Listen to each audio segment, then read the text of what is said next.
Ora viva, boa noite. Aqui em direto do Museu Municipal de Arouca, damos as boas-vindas a mais uma conversa no museu, hoje sobre as mulheres e o 25 de Abril.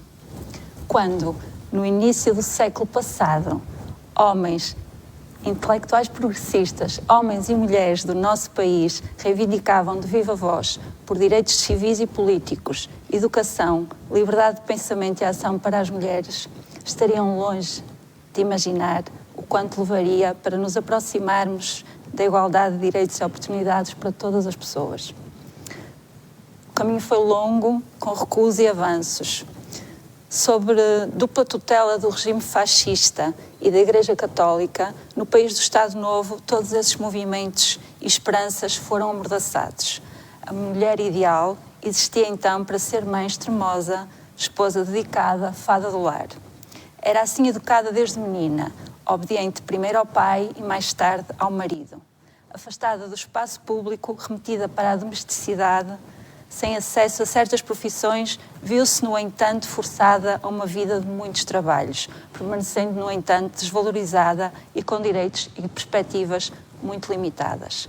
Foi no 25 de Abril que se deu o grito da mudança, momento fundador da nossa democracia. A Constituição de 76 tornou-nos, por fim, cidadãs e cidadãos de pleno direito num país livre. Sabemos que é preciso muito mais que uma revolução e uma lei para mudar o mundo. Mas desde então, a transformação na vida das mulheres, na sua dimensão cívica, laboral, familiar e pessoal, tem sido notável. É por isso muito oportuno que, em vésperas do Dia da Mulher, amanhã, 8 de março, que comemora todo este caminho, e com a aproximação do cinquentenário da Revolução de Abril, é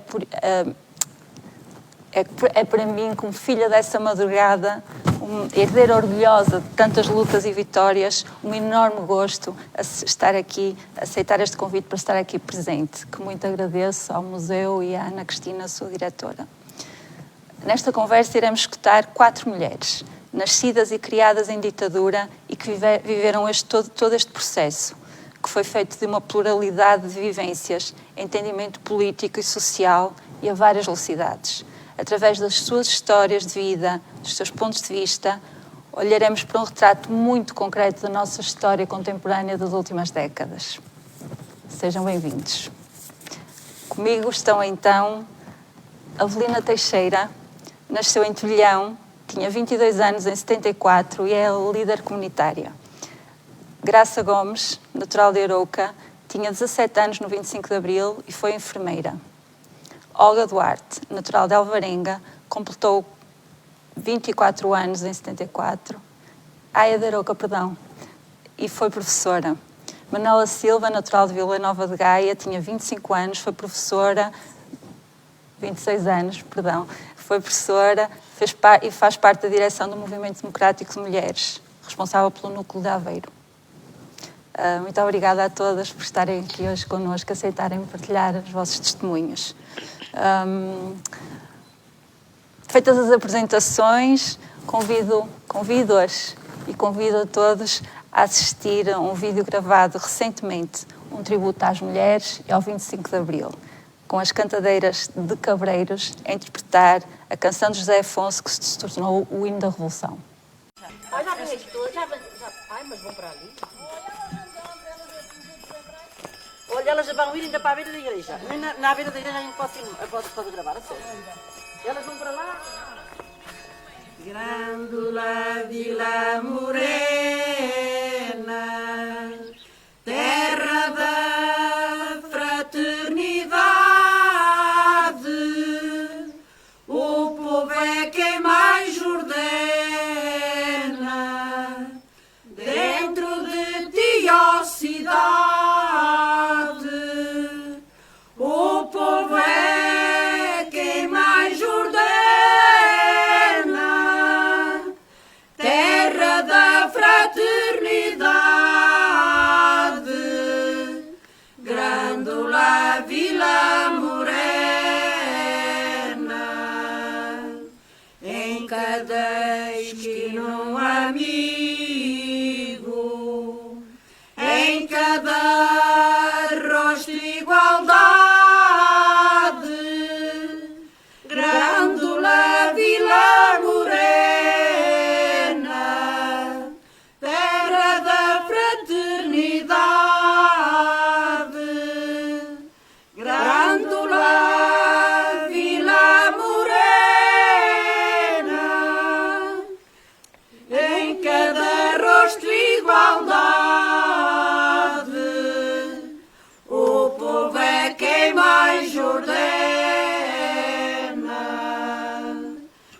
sombra de uma azinheira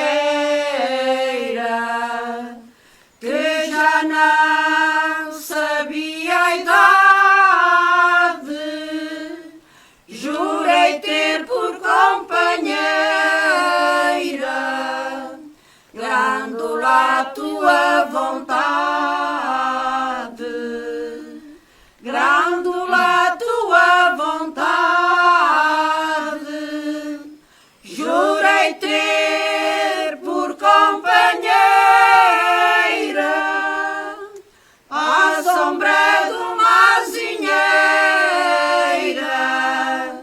que já não sabia a idade.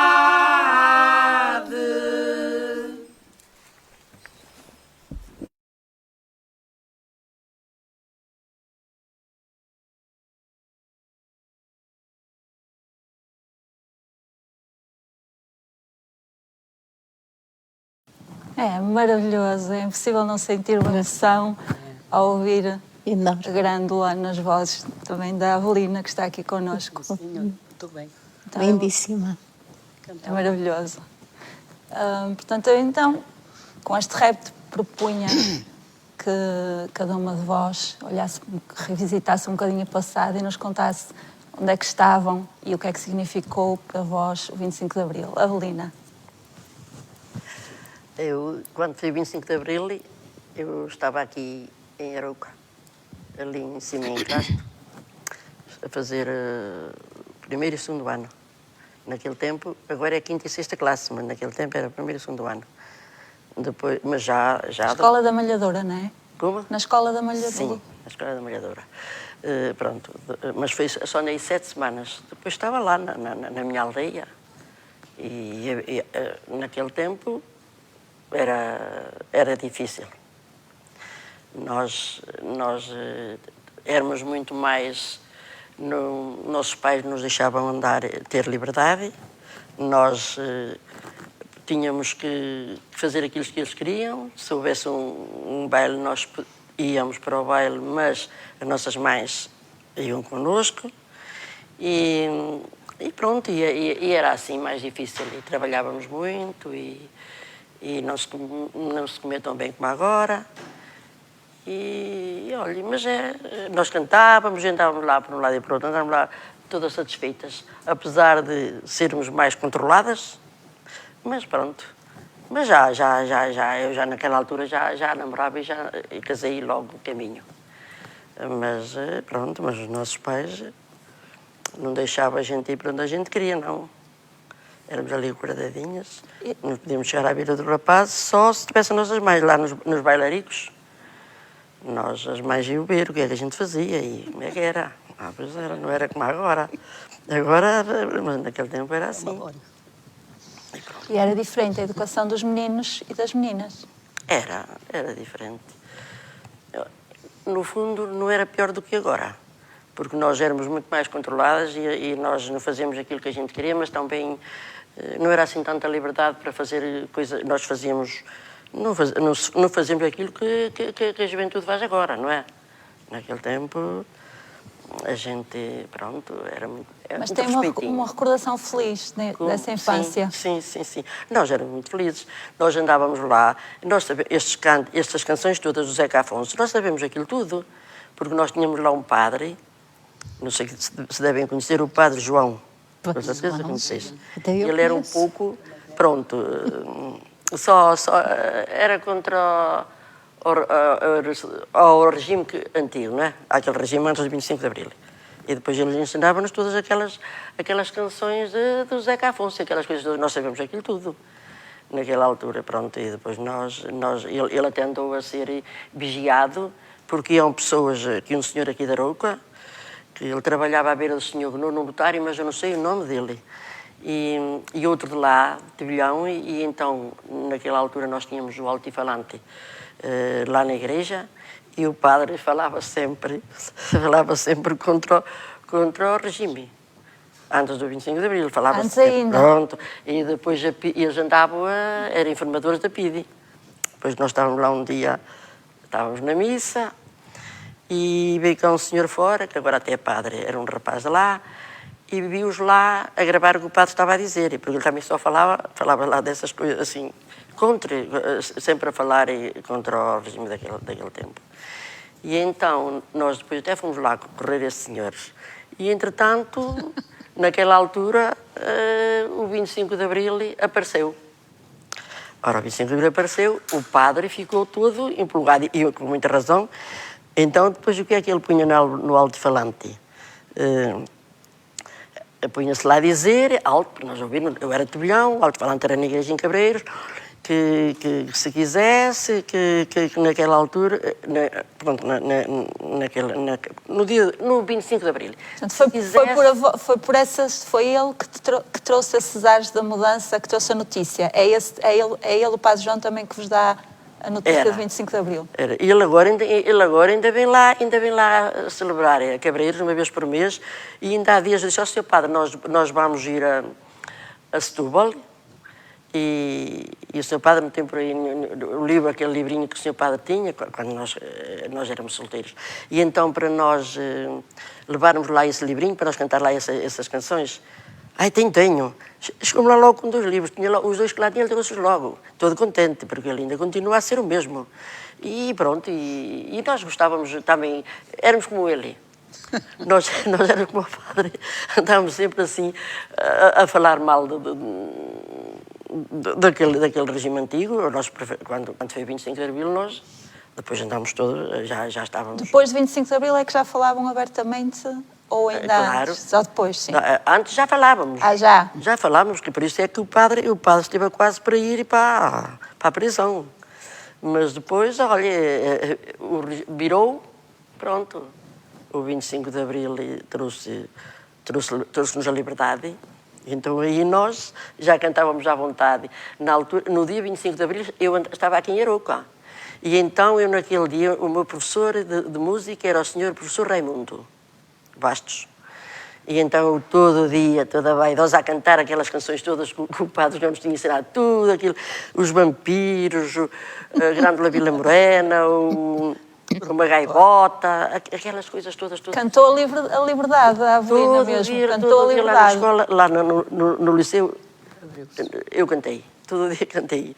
E pronto, e mesmo lá os professores, e ele não estava toda a gente estava todos satisfeitos, claro.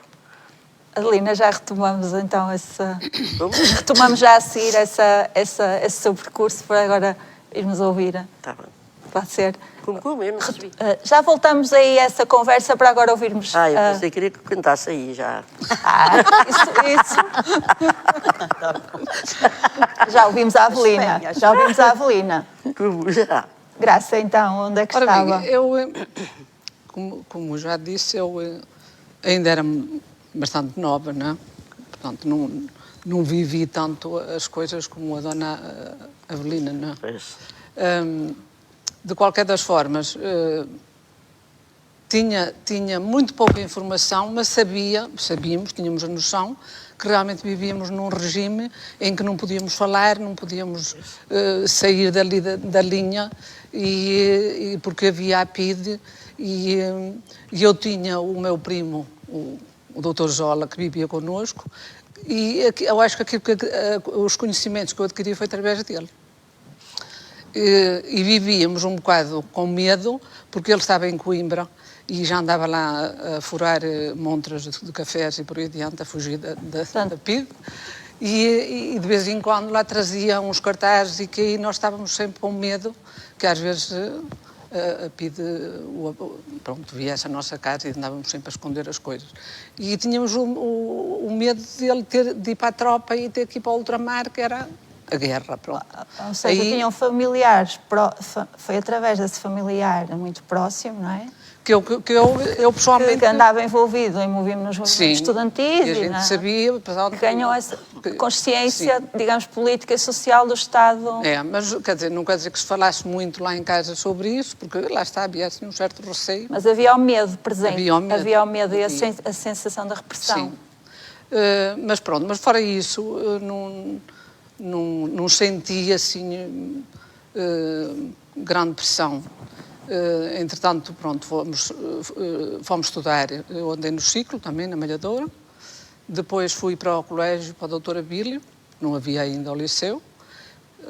Não cheguei a andar um ano, também desisti na Páscoa, não gostava do método de estudo.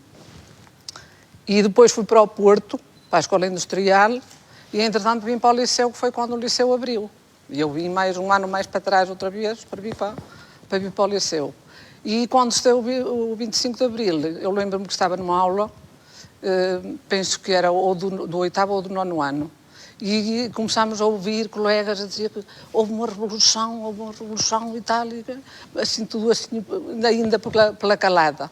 Pronto, depois não me lembro assim muito bem qual foi a reação que a gente teve. Mas lembra-se de ter desaparecido o medo? Sim. E fora isso, não tenho assim, que me lembro agora. Não. Ok. Olga.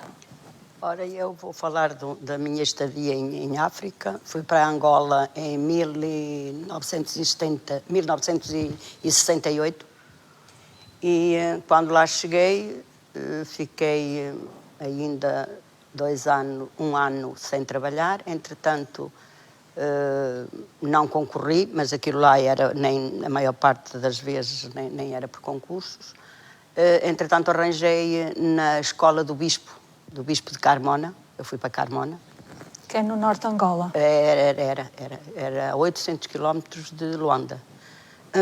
E então fui para lá, para a escola, e ele facilitou-me dar aulas na escola dele. E estive lá a trabalhar.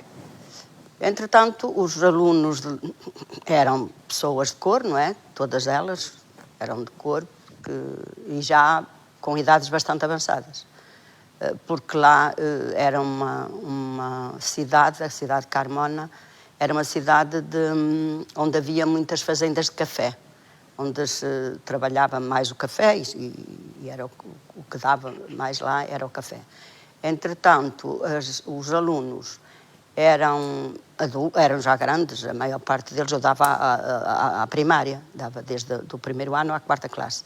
E os alunos eram todos de 16 anos mais para cima. E, pronto, mas eram miúdos com muitas dificuldades, com muitos problemas a todos os níveis, sociais, afetivos, carências de toda a espécie. Entretanto, estive lá ainda uns anos e foi muito complicado depois do 25 de Abril. Entretanto, deu-se cá o 25 de Abril e foi uma coisa assim rápida. Lá ninguém contava que se desse o 25 de Abril. E foi mesmo muito complicado aquele tempo depois do 25 de Abril até eu vir embora, que vinha em 75. E foi doloroso, porque eu tinha uma filha. E foi complicado pelo seguinte, porque os povos que estavam nas serranias, lá mais em cima, não estavam na cidade, eles desciam à cidade com katanas. E assim, lá nós éramos todos julgados pelo mesmo. E é isso que me revolta um bocado. Mesmo aqui, quando chegámos, também foi um bocado assim. Porque houve gente, eu tenho a experiência e vi perfeitamente que houve gente que usou um bocado as pessoas de cor. Mas outros já, como eu estava a dar aulas, o meu marido trabalhava num banco e havia muita gente que estava lá a ajudar, nem sequer era. Pronto, outros havia que não. E então nós éramos medidos todos pela mesma forma. E o meu medo realmente, houve um dia que acabei por pegar na minha filha e meter-me debaixo da cama. Porque eu tinha visto coisas com katanas muito dolorosas. Pronto, aquele espaço que eu tive realmente do 25 de Abril até vir embora, como digo, foi em 75, foi complicado, muito complicado mesmo. Tínhamos muita gente que era por nós, mesmo pessoas de cor que eram por nós, mas vi muita gente ao meu lado acabar por morrer. E depois é assim, é o que eu digo, se fosse com um tiro, se fosse com armas, até seria mais fácil, eu digo muitas vezes, e é verdade, um tiro a gente leva e pronto, mas não, aquilo era mesmo doloroso, porque eu vi alguns morrer e tiraram-lhes mesmo o pescoço e foi complicado. Pronto, e entretanto eu depois acabei por vir, fui embora,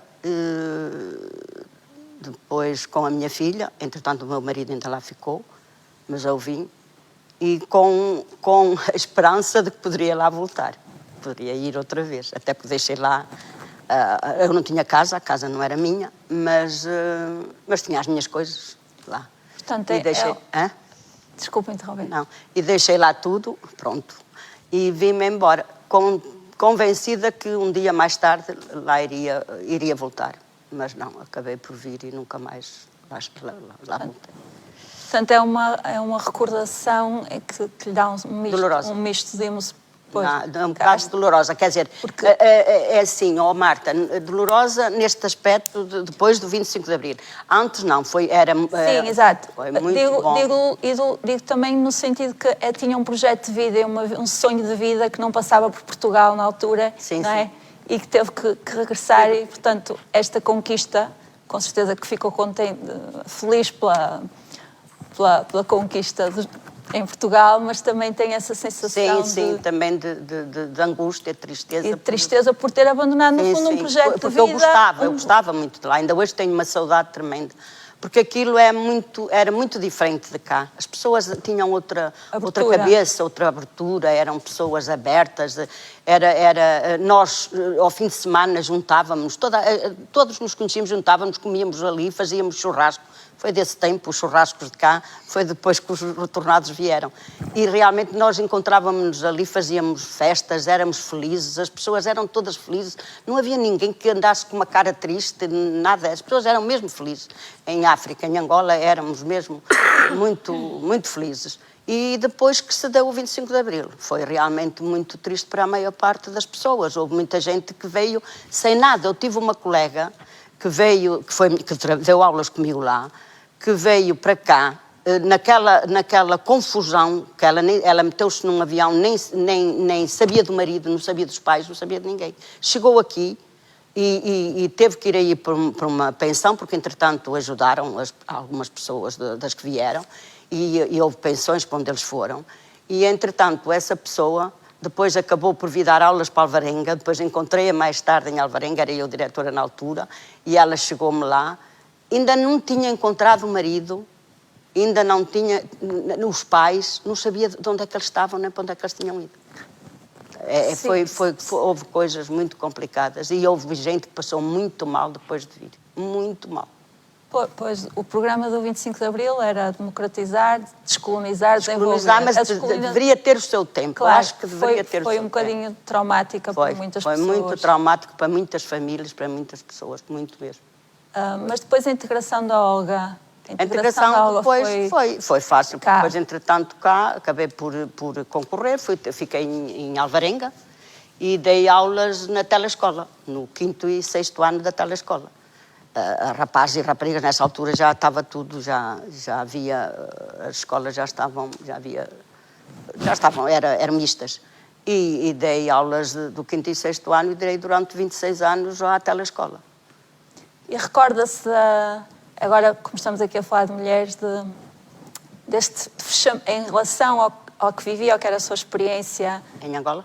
Que estava quase mais cosmopolita do que aqui a metrópole, sentir esse fechamento, essa falta de liberdade das mulheres nos costumes, nos usos, nas roupas. Sim, era muito diferente. Até nas próprias cores. Sim, as próprias cores lá eram alegres, eram os vermelhos. Aqui não, aqui as pessoas vivem muito para o escuro e lá não, era tudo muito... Aliás, nós vinhamos, eu ainda cheguei a vir cá de férias 2 vezes, e nós trazíamos já roupas muito coloridas, as pessoas até nos confrontavam e diziam, tu lá usas uns vermelhos e uns amarelos, mas lá era assim, usava-se estas cores assim, e as pessoas eram muito liberais, eram muito liberais mesmo, era muito diferente de cá. Mesmo até os próprios alunos, que apesar de ser de cor, não é, lá, Eles eram muito diferentes dos depois que eu apanhei cá, muito. Eram muito mais abertos, muito mais felizes, eram muito diferentes. Obrigada, Olga. Nada. Agora então, Manuela. Eu gostava de dizer algumas coisas sobre aquilo que eu ouvi. São todos testemunhos extremamente interessantes.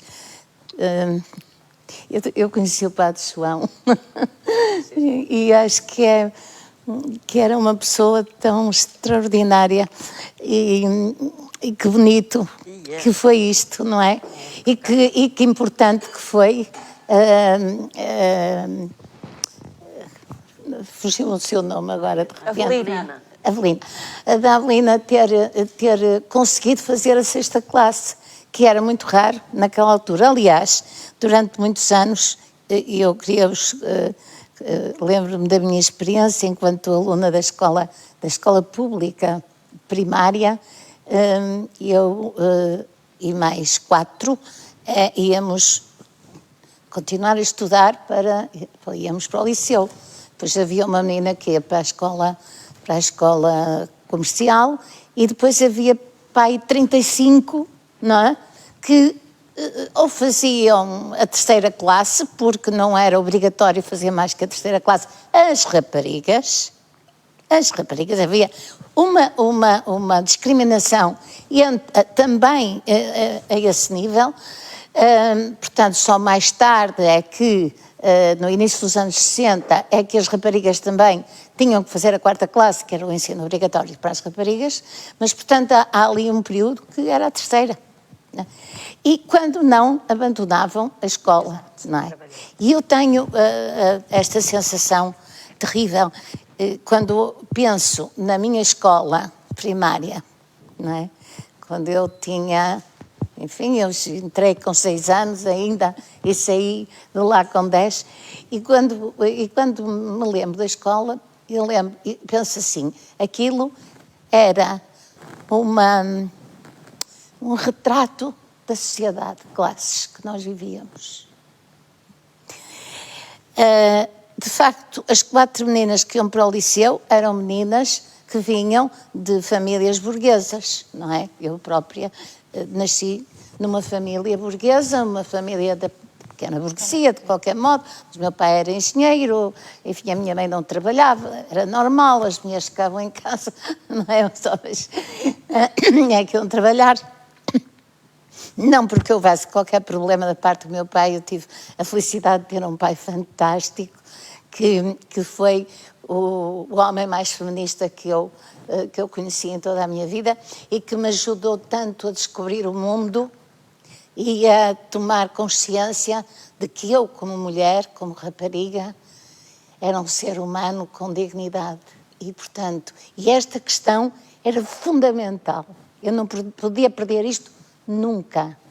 E este foi um ensinamento extraordinário que eu recebi. E recebi, naturalmente, não só do meu pai, mas fundamentalmente do meu pai. E então eu recordo-me que aquelas meninas, das 35, tinham um ar famélico, não é? Eram meninas que viviam em Vila Nova de Gaia, eu nasci em Vila Nova de Gaia e estudei lá na Escola da Bandeira, em Vila Nova de Gaia. Ao lado havia um colégio, mas os meus pais achavam que eu devia ir para a escola pública porque a maior parte das meninas da minha classe, digamos, ia para o colégio, mas eu fui para a escola pública porque os meus pais achavam que sim, e eu fico muito feliz por eles terem achado que sim. E eu fui para a escola pública e, portanto, convivi com aquela miséria. Com as meninas que iam com os socos sem meias, que tinham para a escola, que tinham os pés roxos, que tinham feridas, que antes de ir já tinham trabalhado no campo, ou feito não sei o quê, e tratado dos irmãos, e isto e aquilo e aquilo outro. E, portanto, meninas que sofriam profundamente. E a minha sensação, a minha vontade, o meu o meu desejo, antes de mais nada, e eu lembro-me perfeitamente disto, é incrível, mas lembro. Talvez porque há um período ali que foi, quando eu tinha já 9 anos, houve as eleições para a presidência da República do Humberto Delgado. Todos nós sabemos que Humberto Delgado ganhou as eleições no país, mas houve uma chapelada tão grande que ele perdeu-as porque o regime conseguiu alterar os resultados, não é? Então eu tinha ido com o meu pai ver o Humberto Delgado chegar ao Porto. Pronto. E foi uma coisa tão importante para mim, nunca mais me esqueci. Eu percebi que aquele homem ia trazer alguma coisa de novo, não é? E que era muito importante que ele ganhasse. Então estava entusiasmadíssima, estava empolgadíssima e fui fazer propaganda tudo em Humberto Delgado para a escola. Havia lá outras que não achavam piada nenhuma e que começaram a criar ali as outras que iam também comigo para o liceu, claro, e acharam ali uma coisa. E eu, a certa altura, percebi que podia apanhar assim uns tabefes, não é? E vêm aquelas meninas todas, aquelas 35, tomaram conta de mim, fizeram uma roda à minha volta e protegeram-me naquela situação. E eu nunca mais esqueci isto. E depois pus-me a pensar, porquê é que isto aconteceu comigo? Não é? Provavelmente porque eu era a única que falava com elas e que me dava com elas e que as convidava para ir à minha casa e que lhes dava lanche e que convivia e brincava com aquelas meninas. E elas portanto, sentiam-se as tais pessoas plenas, não é? Indivíduos plenos, tratados de igual. Igual. E, portanto, estas coisas todas marcam a vida, não é? E a mim marcaram-me profundamente. Nós não nos podemos esquecer que estávamos num regime opressor até dizer basta. Que estava sustentado em que não havia liberdade, de espécie nenhuma, que estava sustentado por grupos económicos poderosíssimos, não é? Porque eram eles que queriam que isto fosse assim, desta maneira, que tinha ligações com o nazismo, com o fascismo italiano, com a Espanha e com o Franco, que prendia as pessoas que fugiam à guerra de Espanha e que vinham para este lado, e a PIDE prendia-os, que prendia mulheres que eram capazes de se manifestar. Eu já há bocadinho disse que aqui em Arouca houve 2 mulheres que foram presas, uma em 1976, outra em 1977. 77 não. E 37. 36 e 37. A 36 teve só um dia, mas a outra esteve uma semana presa. É verdade. É muito importante essa alusão da Manuela, porque é importante termos presente que a resistência e a oposição ao regime, nessas fileiras, não estavam só homens, também estavam mulheres. A resistência era, de facto, uma coisa fantástica. Se não fosse a resistência, não havia 25 de Abril. Nós vivíamos, e depois, agora pegando aqui também um pouco na história, que é uma história, não é? Eu imagino o que a Olga sentia. Mas não nos esqueçamos que aquele regime fascista era um regime colonialista, cujo objetivo era dominar os povos. Quando já havia resoluções das próprias Nações Unidas para a libertação dos povos. E quando outros países da Europa já tinham feito isto. Não é? E, portanto, Portugal manteve aquele. O que aconteceu, Angola foi uma das situações mais difíceis, mas é evidente, isto é, o resultado daquilo que se estava a passar, que era uma guerra colonial brutal, não é? Em que morreram imensos, não só porque foram atacados por africanos, claro que foram, mas porque eram obrigados a ir para a tropa. E quantas famílias não havia que havia um filho que tinha morrido, que tinha um pai que tinha morrido, que tinha um irmão que tinha morrido, que tinha alguém que tinha morrido na família, ou que tinha ficado estropiado. Eu tinha 2 amigos, tinha e tenho, um deles já morreu, que ficou cego. Tinha o outro, não era 2, eram 3. O outro ficou sem as pernas. O outro ficou paralítico.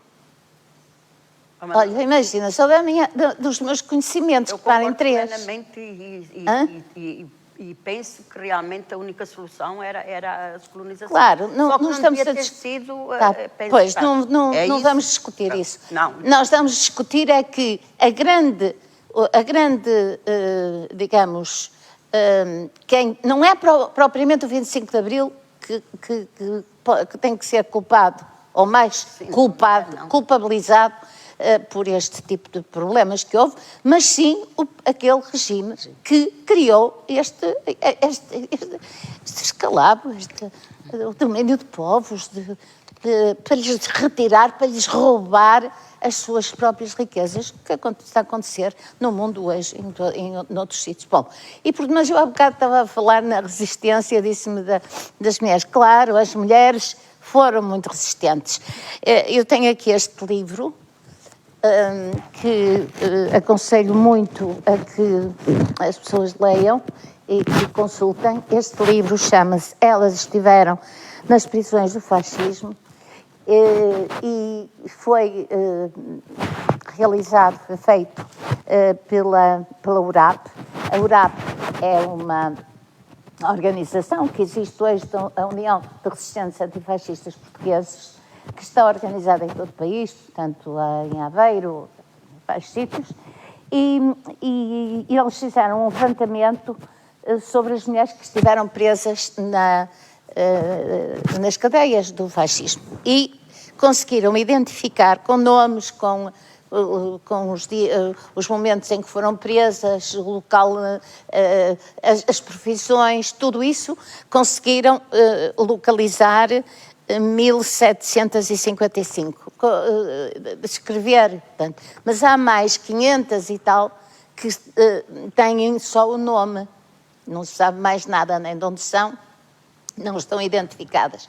Portanto, digamos que foram 2.200 e... não, mais do que isso, não é? À volta de 2.500 mulheres presas pelo regime. Manuela, então... Vemos agora muito claramente pelo que nos diz, não é? Que as mulheres, vêm desta causa maior, que era a causa da guerra, da luta contra o regime opressor. Certo. Abandonaram ou deixaram um bocadinho em segundo plano a sua luta pelos seus direitos? Não. Não. E será que elas também sentiram algures necessidade de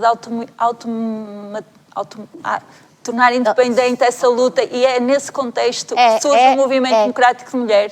É neste contexto que surge o Movimento Democrático de Mulheres, precisamente, que é anticolonial, que é democrático, que luta pela igualdade e que se preocupa profundamente com a vida das mulheres, com a vida e com a liberdade e com a situação das mulheres, porque de facto não existiam direitos, não é? Os direitos da mulher no tempo não havia. Quer dizer, as mulheres eram repare, as mulheres eram, já aqui disse, e muito bem, não é? Dominadas pelo homem. O homem era o chefe de família, era primeiro o pai, depois o marido. Se não havia pai nem marido, era o irmão mais velho. É sempre o homem. Eram discriminadas também na escola, não é? Como eu já disse. Eram discriminadíssimas no trabalho, quando trabalhavam. Porque se trabalhar durante muito tempo, era considerado como, enfim, uma coisa que as mulheres não deviam fazer. Mas está-se a referir ao trabalho fora de casa, Fora ao de casa. trabalho, porque as Fora mulheres de casa. Fora de casa. trabalharam sempre muito, nos campos, Muito. em Estamos a casa, falar fora de teciam, casa. nas pescas, nas salinas. Exatamente. Enfim, as mulheres... Não estamos a falar nesse tipo de trabalho. Pois, Que esse mas tipo é de bom trabalho esclarecer. que não era remunerado, que era violentíssimo. Sim, claro, elas trabalharam, e de que maneira? E muitas vezes trabalhavam e sofriam sozinhas, não é? Eu estava a lembrar-me que tinha lido um bocadinho de um texto dos pescadores do Raul Brandão, que conta a certa altura como é que uma mulher da Mortosa tinha os filhos. Tinha o filho, era assim, ela punha uma... Aliás, eu não sei se tenho aqui... Bem, não vale a pena estar à procura. Eu conto. Ela punha um chale, assim, quando chegava a hora, em cima, deitava-se na cama,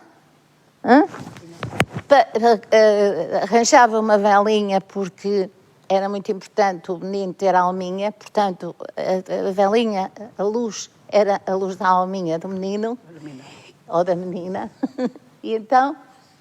Tinha os filhos sozinha, sem apoio, não havia. 27% dos partos que se faziam em casa, portanto, é que tinham assistência médica. Os outros, e eram a maioria dos partos eram feitos em casa. Então, eu vou aproveitar a deixa da Manuela. Exato, eu ia passar a... Quer dizer, eu não estou a reportar-te a esta data. A reportar-me a essas datas, não é? Mas no tempo que eu trabalhei, ou melhor, falando até no tempo da minha mãe, por exemplo, eu nasci em casa também, as minhas irmãs, e era uma tia que era a parteira. Exatamente. Aquilo ia ajudar. E haviam muitas mulheres que, a determinada altura, já vinham, por exemplo, ao hospital na ambulância, mas tinham-nos pelo caminho. E, portanto, às vezes era o condutor da ambulância que fazia o parto. Portanto, nem sempre eram parteiras. Mas isto depois vem mais tarde, não é? Nem sempre eram parteiras, era isso que eu estava a dizer. Eram sozinhas. Os dados que há, que eu conheço e que não são muito antigos, são de 1965, 27% dos partos não tinham assistência médica. Pois não. Quer dizer, de casa, em casa. A maior parte era em casa, não é? Ou ela sozinha. Era em casa. Pois, e muitas acabavam Efetivo. por morrer. E deixe-me dizer só mais uma coisa em relação aos contraceptivos e à contracepção, que era de facto proibida, não é? E se a mulher tomasse contraceptivo, o marido tinha que dar autorização para ela tomar contraceptivo, mesmo que fosse por terapêutico. E isto era uma coisa terrível, como tinha que dar autorização para ela trabalhar fora de casa, como tinha que dar autorização para ela ir ao estrangeiro. Portanto, a mulher era, de facto, um ser de segunda classe, não é? Completamente. E isto é uma coisa que, quando me fala no movimento que nasceu em 68, mas antes houve outros movimentos de mulheres. Desde o início do século. Mas aliás. muitos terminaram precisamente durante o Estado Novo, foram obrigados a... Terminaram, mas surgiram outros. Foram surgindo. Há um que termina em 47, que a Maria Lamas foi a última presidente, mas logo a seguir, passado pouco tempo... Sim, esse movimento, isso foi estando sempre surreticiamente a acompanhar aí nas sombras. Depois, Maria Lamas é uma grande... Exatamente. Maria Lamas foi sempre uma ativista toda a vida, não é? Eu então aproveitava, Manuela, para passar a bola então agora para estes anos mais mais próximos. Mais próximos, ou seja, depois do 25 de Abril, aludiem muito bem que eu, por acaso, pesquisei esses números e eram cerca de 2/3 dos nascimentos que aconteciam em casa. E as casas não eram de todo como hoje, não é? Não havia, em Arouca não havia água canalizada, enfim. Então, apelava aqui à experiência como enfermeira da Graça, porque talvez se recorde ainda, mesmo já depois do 25 de Abril, disso continuar a ocorrer e de como é que evoluiu, como é que foi a evolução dos equipamentos de saúde e dos cuidados de saúde em Arouca, nomeadamente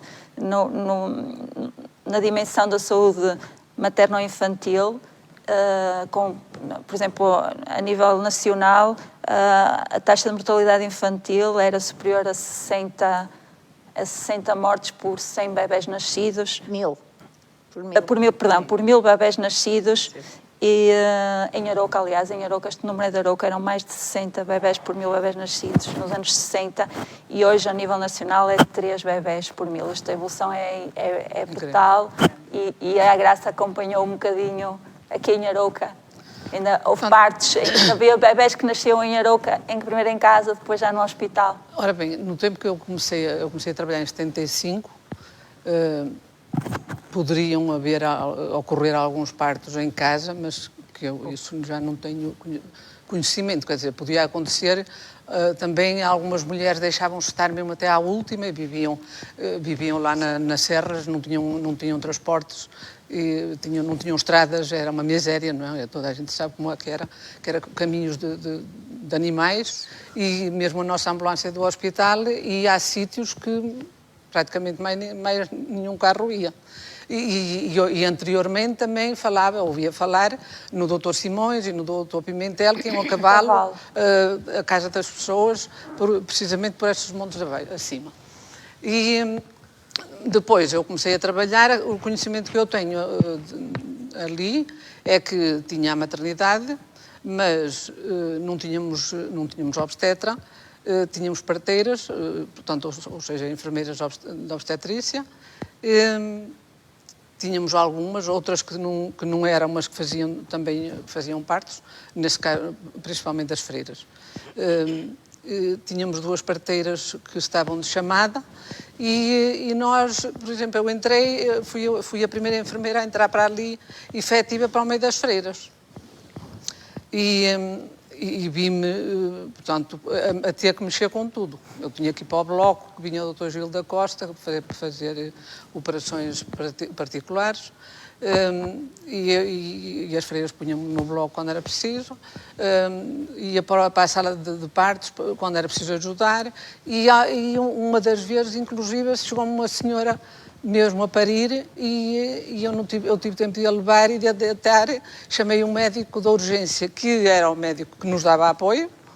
Enquanto o médico veio e não veio, a mulherzinha pariu. E eu tive que parar a criança. Portanto, mas pronto, nós íamos vendo as coisas, também íamos, e depois as freiras ensinavam-nos também a fazer os toques e isso tudo, que era porque elas estavam de chamada, e assim, por exemplo, eu estava a fazer noite, e ficava lá a vigiar as mulheres. Porque elas tinham mais experiência, essas freiras, enfermeiras? As freiras, haviam algumas, havia pelo menos uma, que era mesmo parteira, 2. E depois outra que fazia partos que não era parteira, mas que já estava muito habituada.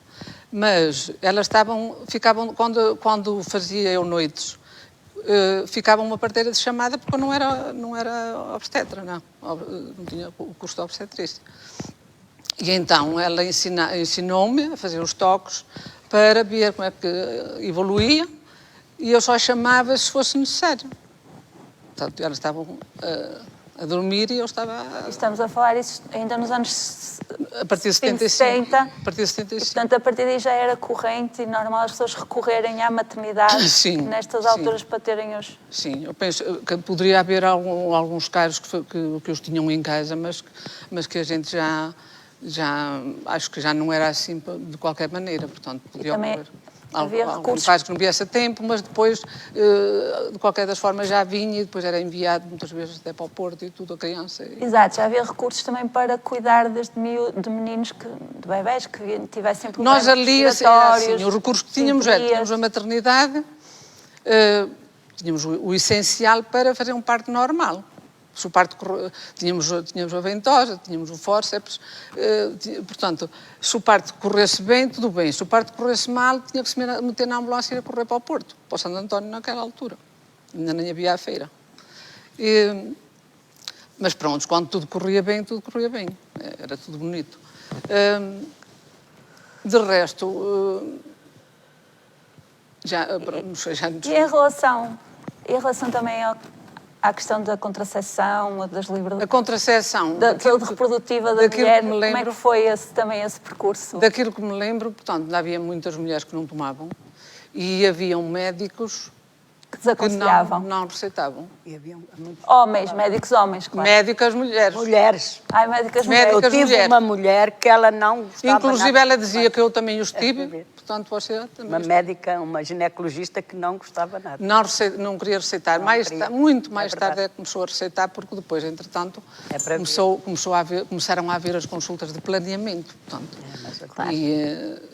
e a saúde infantil, depois tínhamos lá na parte de baixo, que eu não estava, só vim muito mais tarde, eu estive 11 anos lá no hospital mesmo, com urgência e internamento, e maternidade, e o bloco operatório. E só ao fim de 11 anos é que vim para as vacinas e consultas de planeamento de saúde infantil e saúde materna. E pronto, e tínhamos a nível de materiais mesmo na urgência.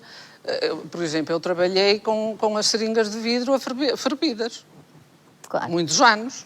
Pois.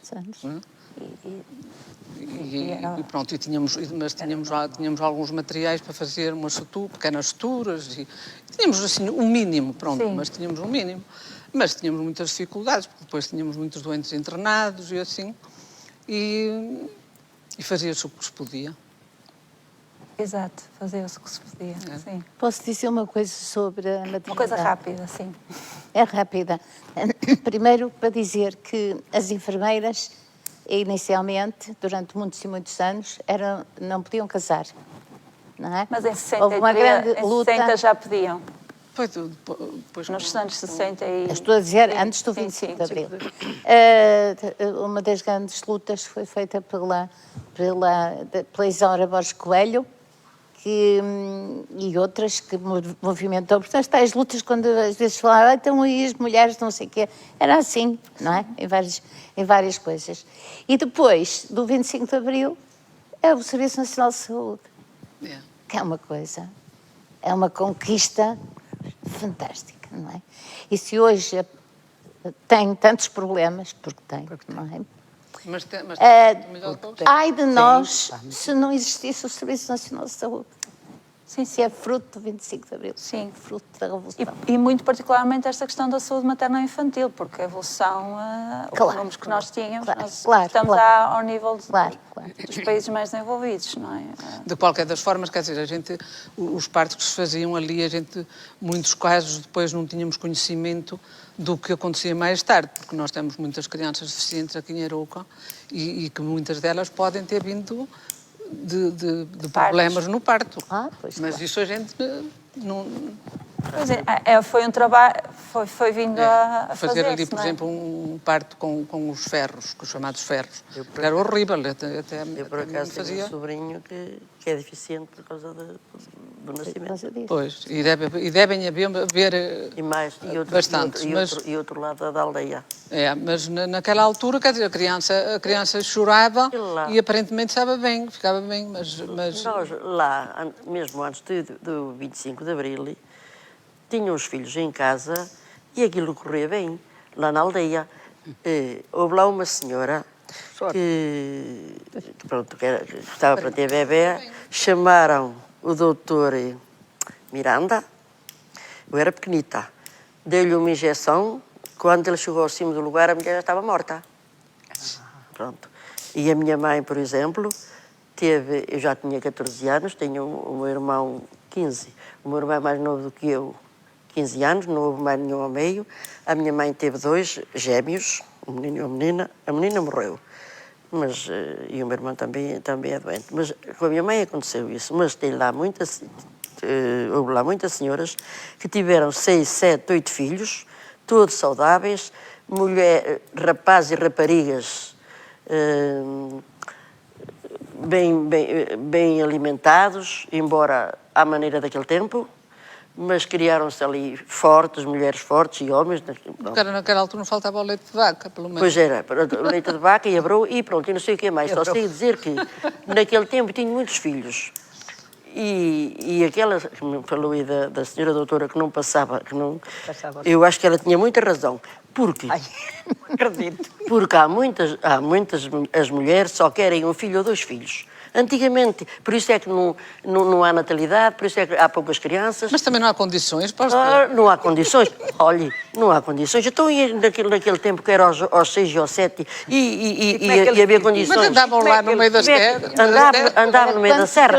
Com a cara melhor. A cara deles era melhor do que é hoje. Olha, eu ainda agora tenho Avelina, mas então, como era a vida dessas mulheres que estavam sempre grávidas, que tinham muitos filhos para criar, como era essa vida? É que elas também não os tinham porque queriam. Não sei se não queriam ou se queriam. Não queriam. Eu, por acaso, eu não tive filhos, infelizmente, mas se eu tivesse filhos, eu queria 5. eu não queria só um filho. O senhor professor conhece, eu criei um menino de idade de 7 meses. E ele era São João da Madeira e eu criei-o. E se eu pudesse ter filhos, eu não queria 1 ou 2 filhos, eu queria 5 filhos e criava-os. E ao mais não era rica, era pobre. Nunca e, se criassem. Se calhar não eram pessoas, aquelas pessoas que se criaram antes, aquelas pessoas aquelas famílias que tinham muitos filhos, se calhar não eram educados e agora nem têm os filhos, têm 1 ou 2 e ninguém pode tocar. Naquele tempo levava ali umas bastonadinhas e aquilo era educadíssimos. Ai, era. Você tem alguma coisa? Isso aí. Aí já tem alguma coisa. É verdade, Era muito quase Mas, uma Avelina, olha, nós andávamos na escola, por exemplo, nós éramos respeitinho com a professora, com os professores, que eu tive uma professora os 4 anos. Agora, os professores... Leva na cara, não é? Apanho dos alunos e dos pais dos alunos. Isto tem algum jeito? Pois olha, eu estou contra isso. Oh, Manela. Temos que Avelina, mas a contracepção não implica que a Avelina não pudesse ter Tinha os muitos que filhos. quisesse. Quem não quiser ter é que tem a possibilidade de escolha. Mas há mulheres que só querem ter um filho, porque só querem ter um filho. Ou 2 Há filhos. mulheres Não e querem ter mais. homens, que Porquê? isso não é feito só Não é por só uma para a mulher. mulher. Aquilo é o homem e a mulher que pensam em só ter 1 ou 2 ou ter 3. Não é só mulher. Já pensou nas pessoas, Você por exemplo, que vivem nas cidades? Os da cidade, os das aldeias viviam muito bem, embora que havia com dificuldade, mas aquilo era gente, tinha muito mais respeito pelas pessoas idosas. Tenha paciência, desculpe lá. Mas É bom que não estamos todos de acordo e podemos, mulheres em liberdade, Claro. mulheres em liberdade, mas vamos lá ver. Quem carrega o bebê lá dentro é mulher, quem o tem Então, é mulher. Calma, vocês vão acabar. Quem o tem é a mulher e quem tem que resolver uma série de problemas, nomeadamente de trabalho ou não trabalho, é a mulher. E, portanto, a mulher tem, e felizmente agora tem, o direito de decidir quantos filhos é que quer ter. Não A tem. mulher Não E a tem. maior parte das vezes a educação A maioria das era mulheres, do homem. pela maneira de Era pensar da da maioria mulher, das nem era mulheres, a do maioria das mulheres acabava o mundo. Porque não querem filhos, têm 1 ou 2. Então, quanto mais crianças, melhor. Isso é verdade, não é preciso condicionar. Claro que é. Nós temos que ter as condições Eu agora mínimas tenho para um os filho ter. em Gaia que tem Não é tem tê-los uma para lhes dar menina, fome e eu é que tenho lá ido Tem que ser ajudar a muito- criá-la, a ficar com ela, para eles não terem, para eles poderem trabalhar. Mas eu lhe estou a dizer que as pessoas, que rapazes e raparigas daquele tempo, mais velhos do que eu, Sim, de mas- idade dos meus pais, criassem ali umas senhoras, umas mulheres fortes, umas mulheres bonitas e uns homens na mesma. E nós agora, uns fanhositos, assim, umas mulherzitas, umas crianças assim, todas mimadas. Sabe porquê? Todas mimadas. Sabe porquê? Desculpe lá, olha, Porque os desculpe, outros vou dizer. já tinham morrido todos. Aqueles Olha, que eram olha, fortes, tinham morrido à nascença. um bebezinho ali todo mimadinho, o que é que tu queres comer? É isto? Ai, não quero isto. Naquele tempo era comes isto e ponto final. E as pessoas comiam e estavam muito, muito bem dispostas. Eu comi mal e andei na escola. Comecei, como estava a falar, e nós percorríamos 3 quilómetros e a caminhar, A pé. e íamos de manhã e vínhamos à noite, levávamos um farnelzito, uma sardinha ou 2 e uma maçã E se calhar nós não nos criamos fortes e não éramos, respeitámos ali os professores e os pais, que era uma maravilha. Agora é mimo, só se vê mimo que não tem jeito nenhum. Eles fazem, chega a casa, diz aos pais, ai, a professora hoje bateu. Lá vai o pai ou a mãe mandar vir com os professores. Isso não é verdade. Há casos. Avelina, vamos... Já percebemos como é que a Avelina tem uma voz de liderança e uma voz de comando ali naquelas comunidades rurais das nossas serras. Sim. Então, recentrando aqui a conversa nas mulheres, e uma vez que essa história já é um direito adquirido e não consegue o consenso aqui nesta conversa, diga-nos o que é agora, quais são os desafios agora de ser líder, de ser numa comunidade serrana, mais isolada e entre pares, entre outras mulheres. Como é que é isso hoje em dia? Andar para a frente e falar o que tiver de falar. Por exemplo, hoje tivemos um ensaio para ir lá cantar. Pois, porque a Avelina é cantadeira e tenho... Pronto, mas é que eu estive lá a fazer uma canta lá à minha maneira, não é? Achei que devíamos lá ir cantar aquela canta, achava muito bonito. Cheguei lá, elas começaram, isso não, Avelina, não, pronto, final, acabou, então fazei vocês. E ela, não, aí vamos cantar os parabéns, que eu fiz já no dia 4, aí vamos cantar os parabéns, começaram a cantar os parabéns. Eu disse, quem é que vai a cantar os parabéns? Quem é que estava assim de costas voltadas? Quem é que fez anos?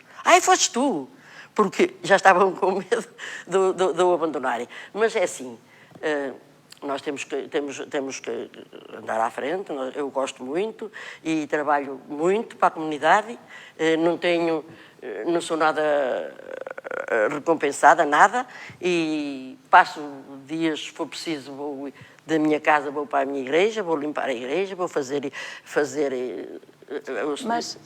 muita coisa que eu fazia. Temos lá a residência paroquial, praticamente, fui eu que toda a gente lá na aldeia sabe, e aqui as senhoras da Câmara, porque ela fez uma candidatura para o PRR e agora está a ser construída, restaurada. E então, não havia escritura, não havia registro, não havia nada, não havia logradouro, não havia nada. Eu tive que mandar lá o topógrafo, portanto, medir o logradouro, depois fazer o registro, fazer a escritura, fazer aquelas coisas todas, e porque a casa foi feita antes de 1952 ou 53, e aí ele não é preciso registro, se fosse que não tivesse havido obras. Mas o dito Padre João esteve lá há 40 anos e fez lá obras, e aí já não se pôde fazer mais fácil.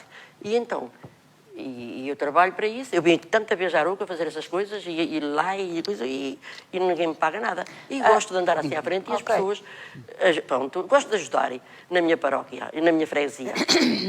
E diz que não é gratificada financeiramente, mas não sente um reconhecimento e que é valorizada de algumas pessoas. Papel de algumas pessoas.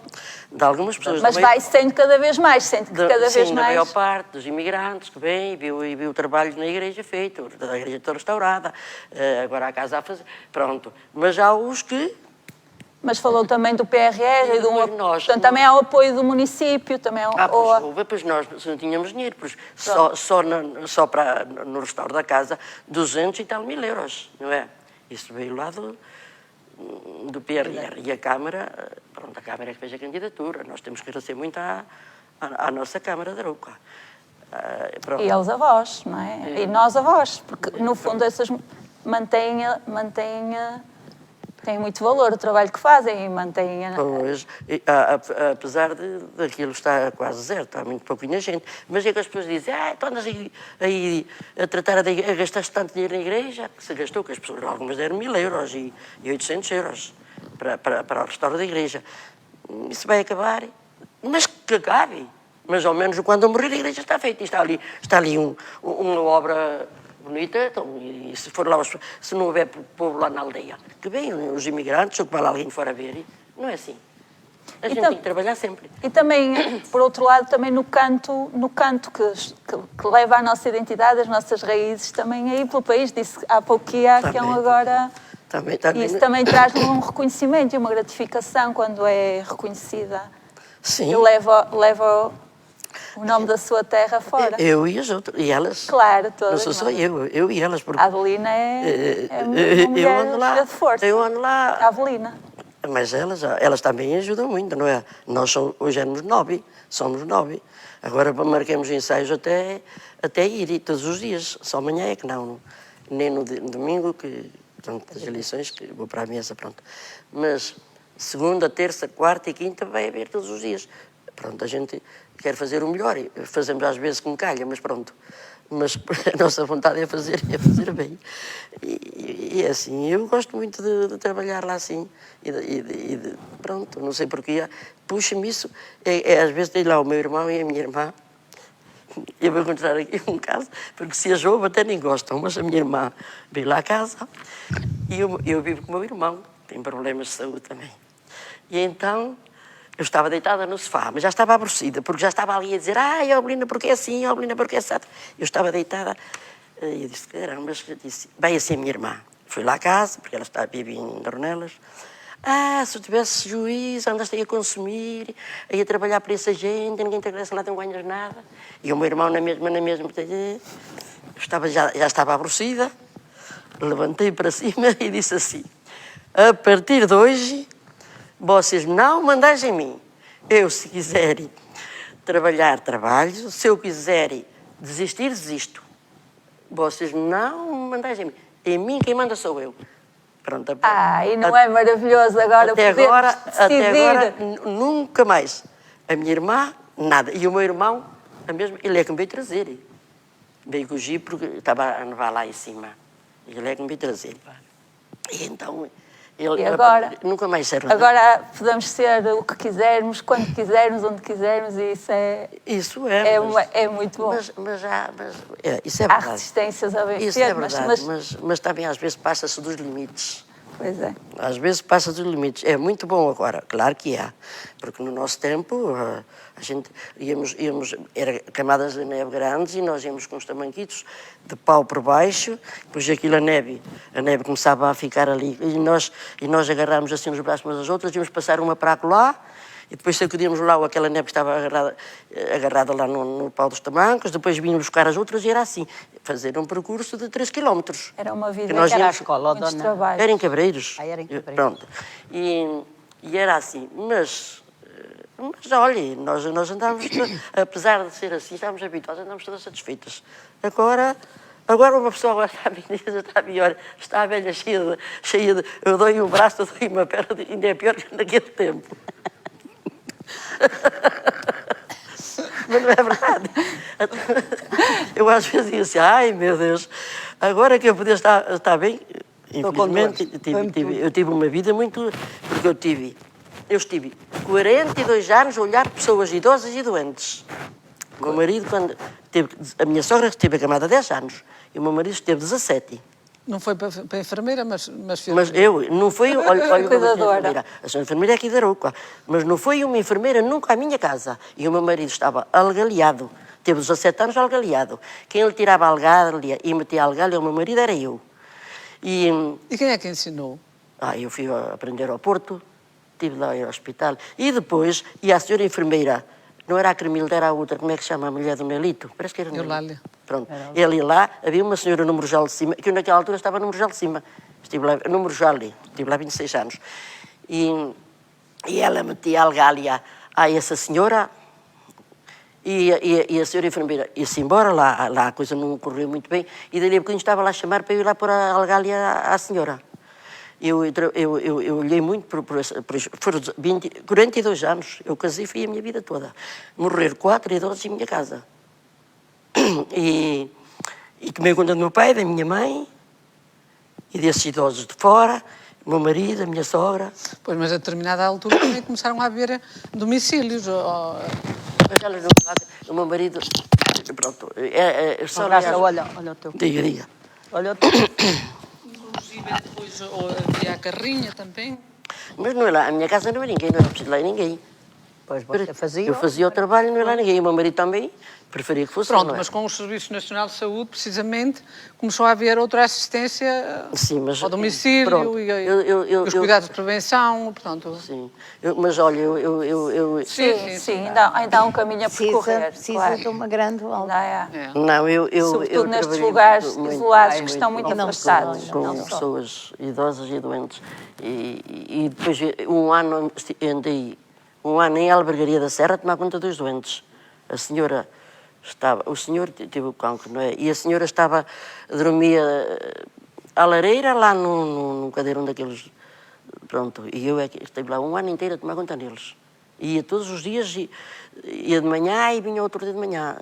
Andava por lá, pela Serra, sempre. E os outros foi em minha casa. Eu depois tive um problema de coração e é que foram 4 que estavam em minha casa embora, porque estava lá 4 idosos na minha casa. Já morreram 2, estão 2 Nós tínhamos ali o internamento e aquilo praticamente era idosos. Aonde? Aqui? No hospital, não é? Ah, pois. Mas agora tenho o lar. Mas... Agora tenho os cuidados continuados e tenho o lar. Mas na altura, quando eu lá trabalhava, a maioria dos doentes que estavam internados eram idosos.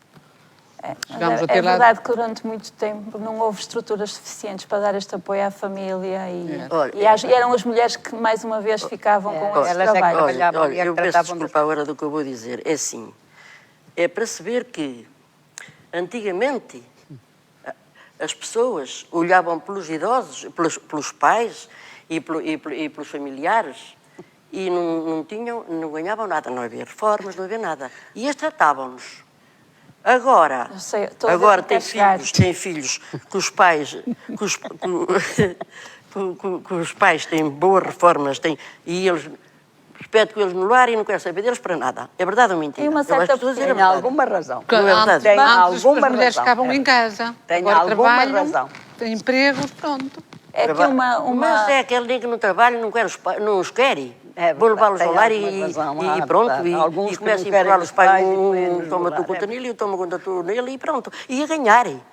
E os pais, eu conheço pais que davam um bom salário aos filhos para tomar conta neles e os filhos levaram-os ao lar e não quiseram.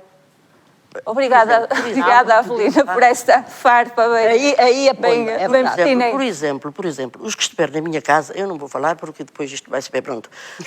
Avelina, então eu vou poupá-la para... É melhor. Eu vou poupá-la para falar e depois... Exato, para não ter problemas, Assim, eu gosto muito de falar a verdade. A verdade é para ser, doer a quem doer. Eu sou assim. Eu já disse lá, na comunidade toda a gente sabe como eu sou.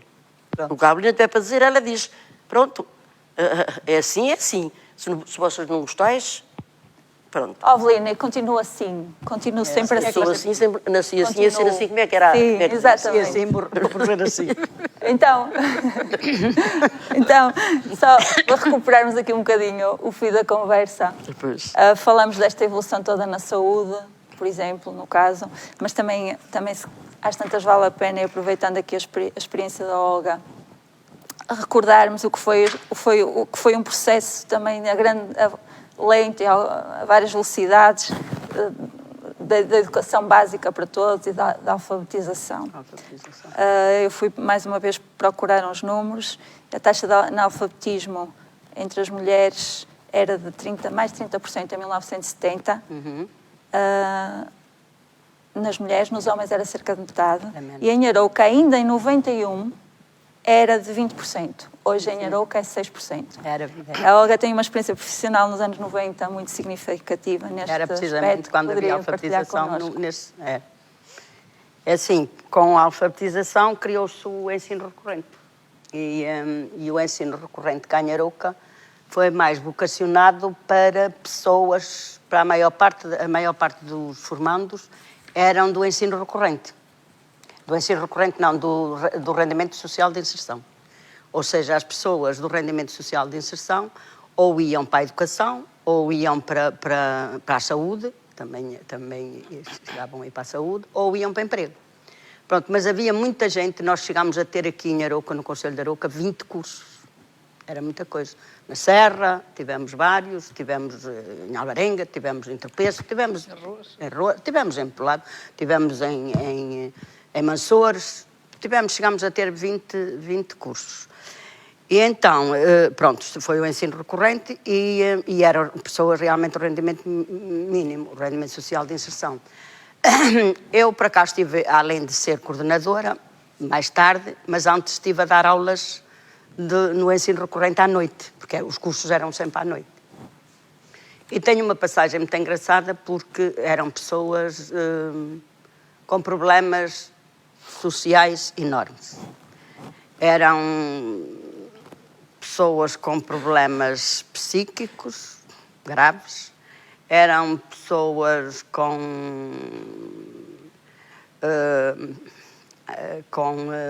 muito incapazes de decifrar, fosse o que fosse. Sobretudo mulheres, Olga? Sobretudo mulheres. Eu tinha dentro da sala de aula, quando estava a dar aulas, tinha dentro da sala de aulas 3 homens e o resto de mulheres, e chegava a ter 15 alunos.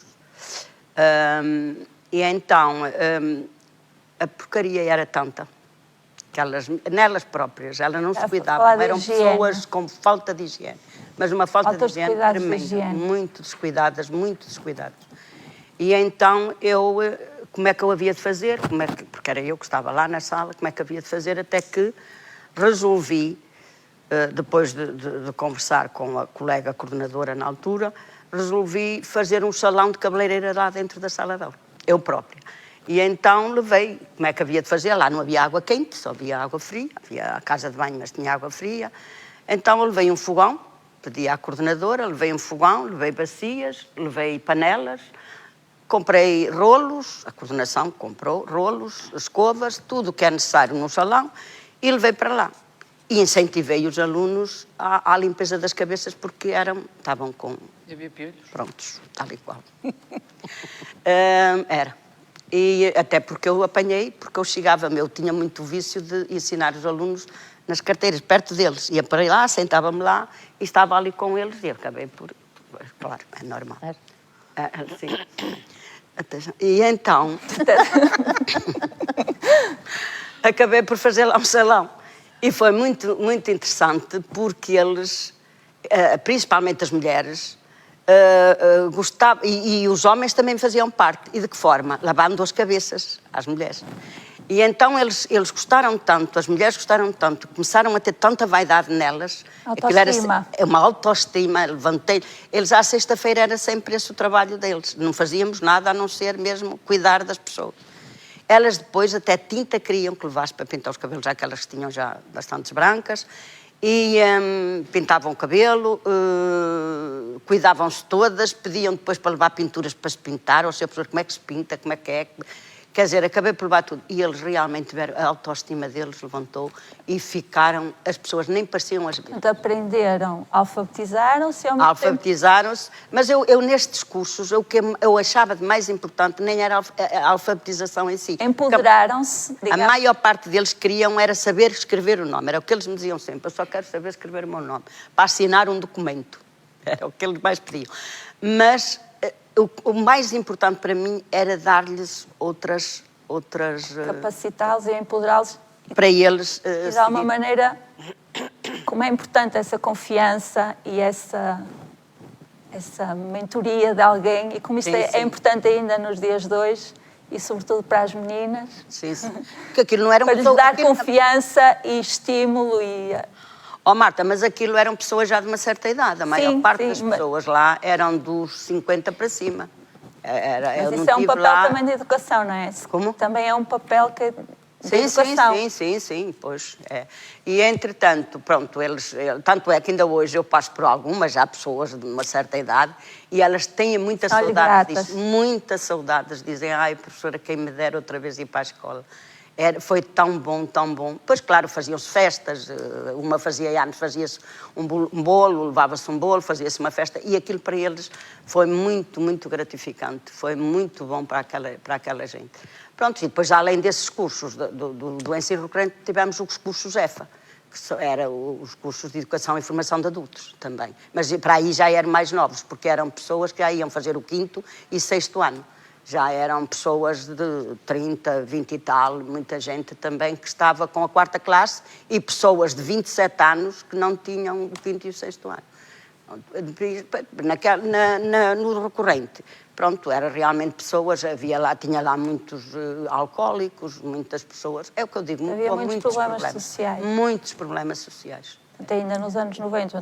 Foi. Realmente isto... E havia, desculpa lá, eu tinha lá alunas, claro, a maior parte delas eram casadas, que eles também alcoolizados, mas não andavam lá, e chegavam lá ao meio das aulas, entravam por lá, estás a perceber? Alcoolizados, e faziam lá, aquilo era um Santo António. Era muito complicado depois tentar comatar ali aquela discussão entre marido e mulher, aquilo era complicado. Mas pronto, mas foi-se resolvendo os problemas da melhor forma, e muitos deles realmente ainda hoje têm saudades disso. E eu também.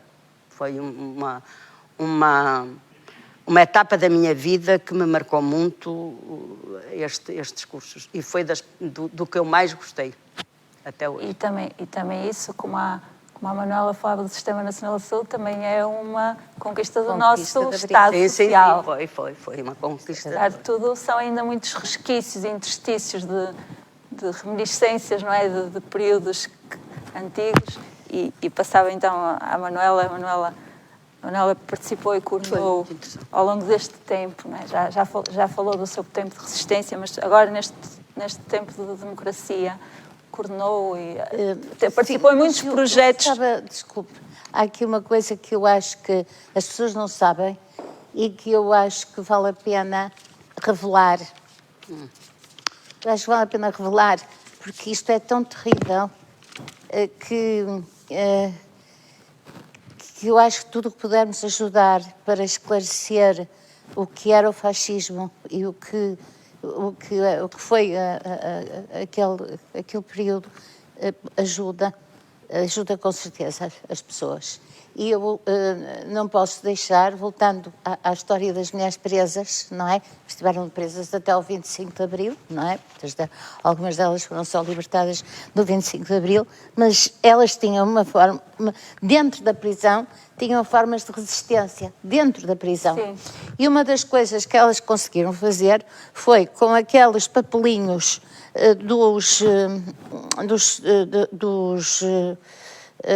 das mortalhas, papel mortalha, não é? Escreveram uma carta, 13 mulheres escreveram uma carta que conseguiram, aos bocadinhos, não é? Que conseguiram passar para fora da prisão e que correu o mundo, onde elas contam o que se passa lá dentro. Elas estavam em Caxias. Eu gostava de vos ler só um bocadinho da carta, porque ela é muito esclarecedora. Todas estas mulheres que tinham acabado de chegar, de entrar um conjunto de mulheres agrícolas, operárias agrícolas, tinham sido presas,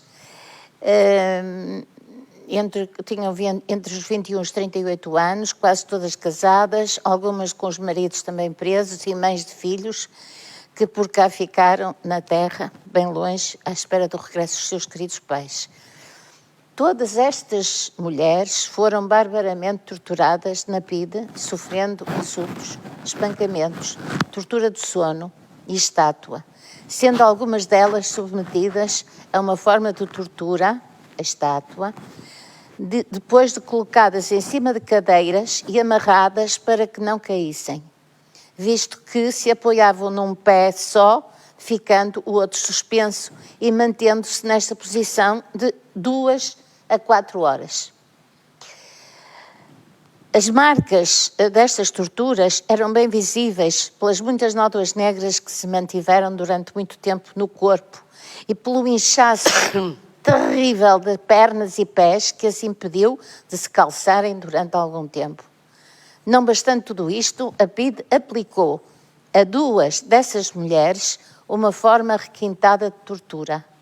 Um aparelho elétrico sobre as cabeças, após muitos dias e noites impedidas de dormir, enquanto vários agentes continuavam a berrar-lhes para que não adormecessem. Pronto, eu leio este bocadinho só porque me parece que é interessante chamar a atenção que isto existiu. Isto não é ficção. E o que aconteceu com o 25 de Abril é uma coisa fantástica. Portanto, a resistência é uma coisa permanente, na minha vida é permanente, começo como estudante, ligada às associações de estudantes, ao movimento estudantil, depois como professora, nos grupos de estudo de professores do ensino secundário que vieram a dar mais tarde os sindicatos, não é? E, portanto, participei em muitas lutas, mas, enfim, eu era uma entre várias e muitas, não é? Mas o que eu queria chamar-vos a atenção é para as medidas imediatas que aconteceram logo após o 25 de Abril. E dizer-lhes isto, aquele período foi tão rico em construções, não é? Construção em todos os sentidos. Aquele trabalho de liderança de que a nossa querida amiga estava ali a falar, esse trabalho de liderança, havia muitas mulheres ali, desse género, não é? Que iam exigir uma creche para aqui, que iam tratar, elas próprias construíam. Eu assisti, participei nestas coisas e, portanto, foi um período de grande evolução. Mas do ponto de vista mesmo da lei, e eu trouxe aqui algumas coisas para não me esquecer, já em 1974, houve 3 diplomas que abriram acesso das mulheres a todos os cargos da carreira administrativa local, carreira diplomática e magistratura. As mulheres não podiam ser juízas. Sim, sim. Não é? Por exemplo. Nem diplomatas. Nem diplomatas. Foram abolidas todas as restrições baseadas no sexo quanto à capacidade eleitoral dos cidadãos. As mulheres não votavam. Só em algumas. Em 1969, eu votei pela primeira vez porque foi nessa altura que as mulheres alfabetizadas podiam votar. Alfabetizadas, já tivessem pelo menos a 4ª classe, não é? Puderam votar. Pronto. E a partir daí, mas havia também muitos homens que não votavam, porque não sabiam ler nem escrever, não é? Portanto, é uma coisa extraordinária. O voto universal é só depois do 25 de Abril. O voto universal. De Abril, só depois. Voto universal, exatamente. Outro aspecto é questões da concordata. A concordata que impedia os divórcios e que entre homens e mulheres tinham casado pela igreja e havia situações terríveis que se iam, casamentos terríveis que se iam mantendo, não é? E que esta história da concordata foi também tem um papel muito importante.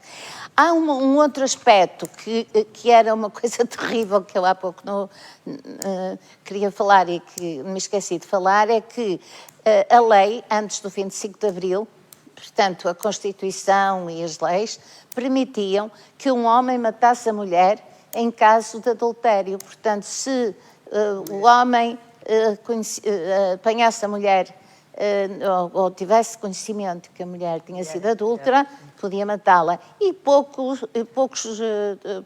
sofria. Era condenado a meio ano fora da comarca. Fora da comarca, exatamente. Mas ficava com todas as propriedades. Terminou isto, foram, portanto, eliminadas as atenuantes especiais para o crime de homicídio. E, enfim, houve uma coisa muito importante que aconteceu em 1975, por exemplo, que fez com que houvesse a igualdade salarial, pelo menos na lei, não é? O aumento da lei da maternidade, da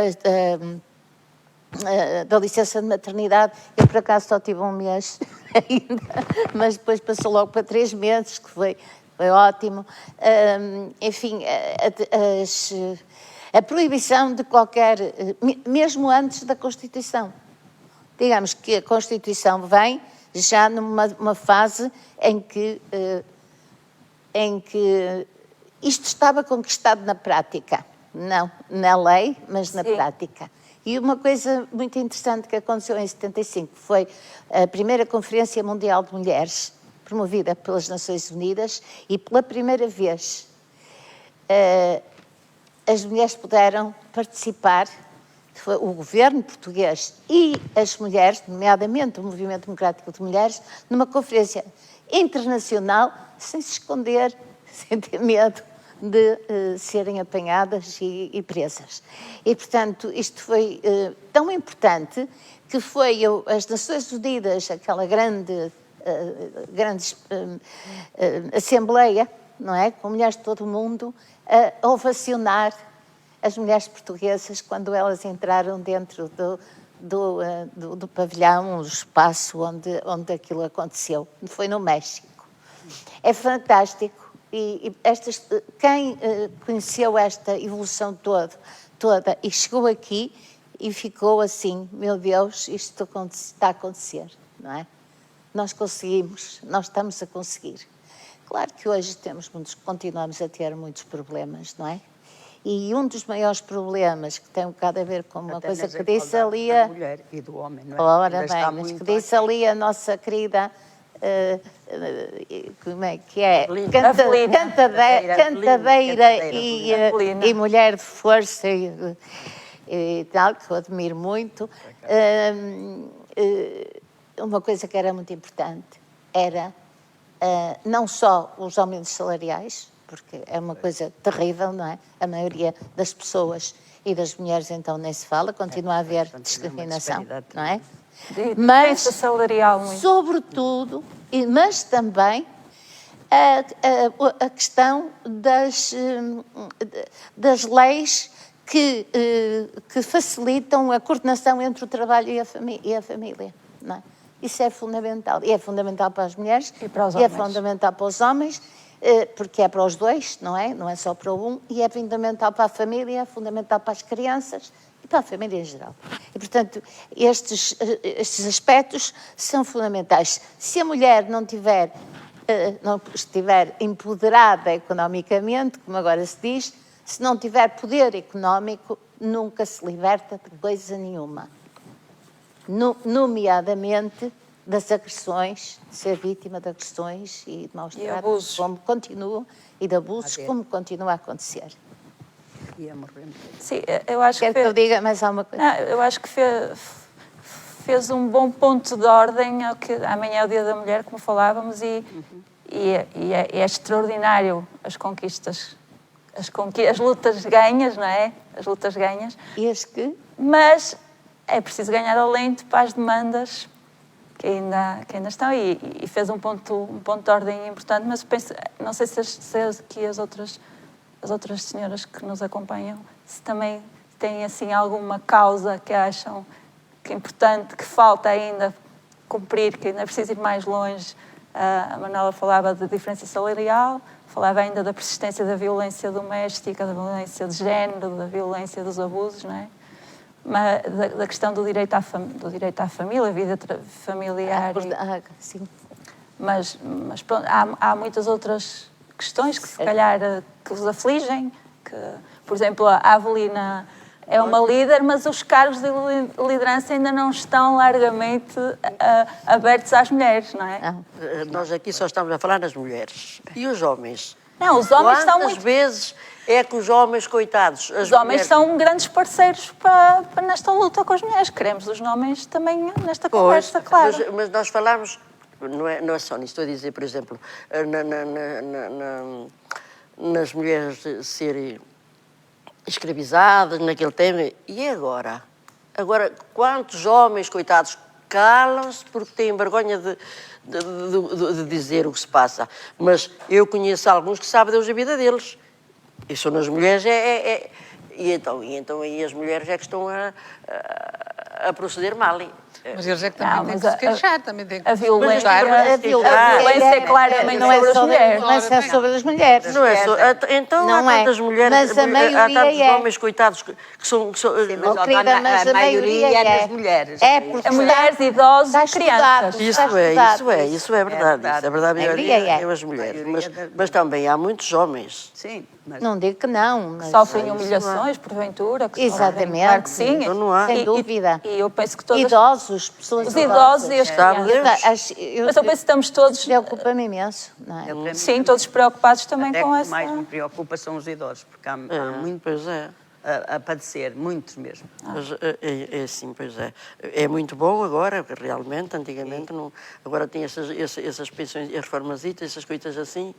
Estes idosos que trabalharam Mas que é na isso, agricultura, tão pouco que eles têm têm aquelas uma reforma reformasitas tão e pronto, e ajuda Exatamente. 300, 400 euros, que é a isso? dar a quem olha por Não é? eles. Mas Ainda há muito ainda há muitos idosos que são muito maltratados. Muitos idosos, coitadinhos.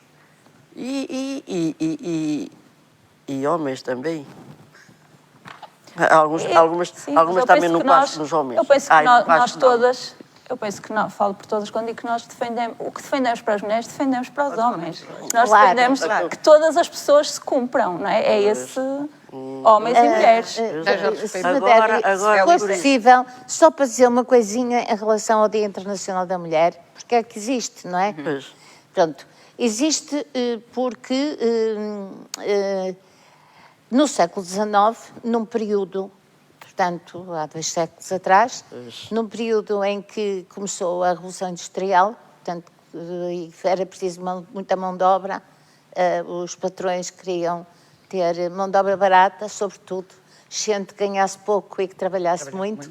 E, portanto, houve um conjunto muito grande de mulheres que foram trabalhar, sobretudo, para a indústria têxtil e que trabalhavam 16 horas por dia e ganhavam metade daquilo que ganhavam os homens.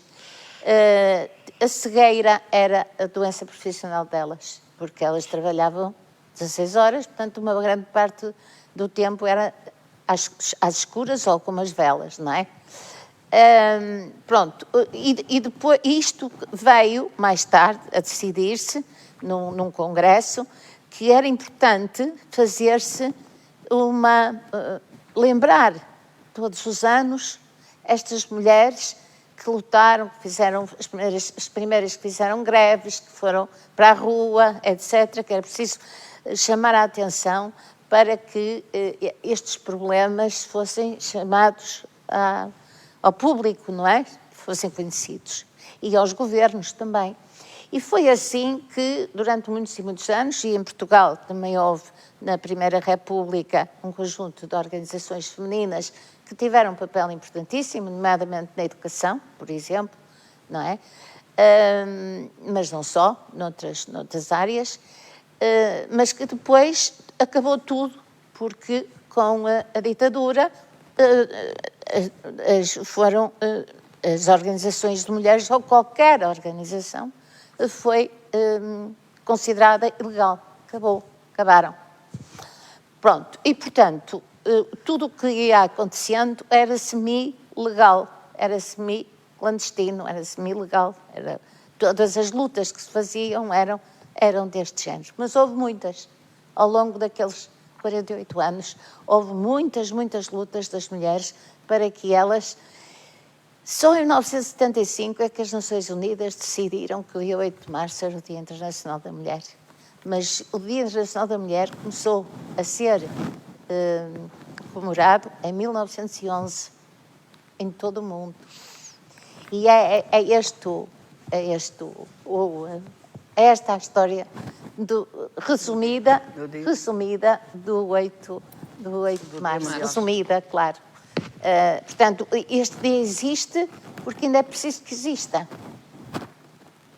Precisamente. Se não fosse preciso, pronto, ótimo.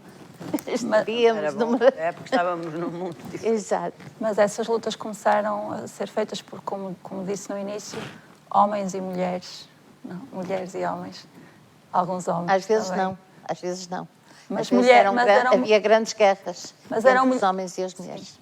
Mas havia alguns acho que também não é justo esquecer que houve alguns homens a apoiar estas mulheres.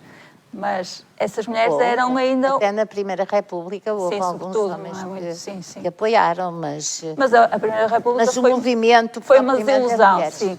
Mas esse movimento de mulheres era sobretudo mulheres de uma certa burguesia, mulheres escolarizadas, mulheres... Havia das duas coisas. Quer dizer, mas o movimento, o grande movimento aberto, a grande participação ocorre já só com o 25 de Abril, não é? Não acho. Muito alargado a todas as classes?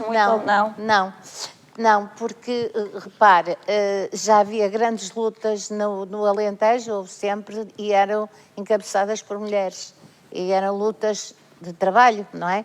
Havia lutas em empresas que eram encabeçadas por mulheres e eram lutas de trabalhadoras. E também operárias, não é? Houve operárias fabris. Depois, mais tarde, intelectuais, obviamente, não é? Artistas. Há aquela história das Três Marias, não é? Que tiveram um processo porque escreveram um livro que foi considerado erótico, imoral, e, portanto, andou aqui o processo até ao 25 de Abril. Mas nunca mais acabava. Se não houvesse 25 de Abril, não havia. Acabava o processo. E houve mulheres de várias donas de casa, que, por exemplo, quando surgiu o MDM, não é? Que participavam em todo o país, em núcleos, criavam núcleos, não é?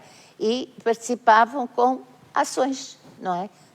Podiam ser um debate numa escola, podia ser uma coisa numa associação, pronto, e isso fazendo com alguma coisa.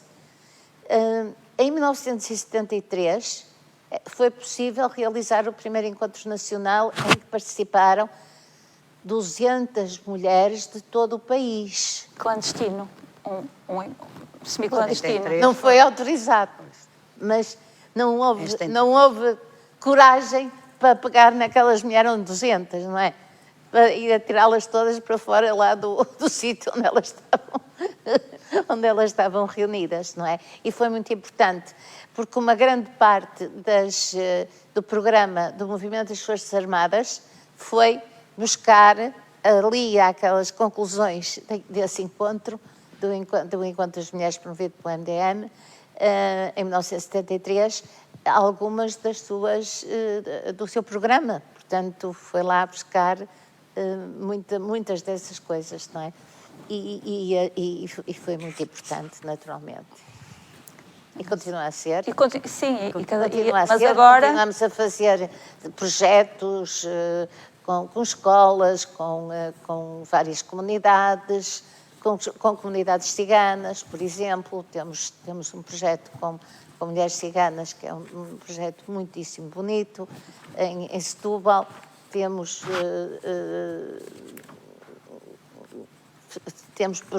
feito materiais didáticos para os jovens trabalharem a violência no namoro, ou as questões da igualdade, ou, enfim, esse tipo de coisas. E continuamos a fazer este trabalho, não é? Ao longo do ano, sempre, não é? E absolutamente voluntário, não é? Isto é tudo voluntariado, obviamente. Tudo voluntariado. E muito obrigada a essas organizações como a MDM, acho que estamos todos gratos, mas penso que agora Mulheres em Liberdade, não é? Que bom que é, Mulheres em Liberdade, e Homens e Mulheres em Liberdade, podemos fazer essa luta todas e sermos todas ativistas. E podermos dizer aquilo. Sim, e continuaríamos muito mais, pelo menos eu, com certeza, Manuela, Olga, Graça, Avelina. Muito obrigada por partilharem este testemunho connosco. Para mim foi sem dúvida muito interessante e gostava muito de podermos continuar, quem sabe, mais tarde, esta conversa. Muito obrigada. Obrigada, muito obrigada. Obrigada em meu nome, em nome do museu, pela vossa generosidade, da vossa partilha. Obrigada. Obrigada. Portanto, É assim, as conversas são muito igrejas,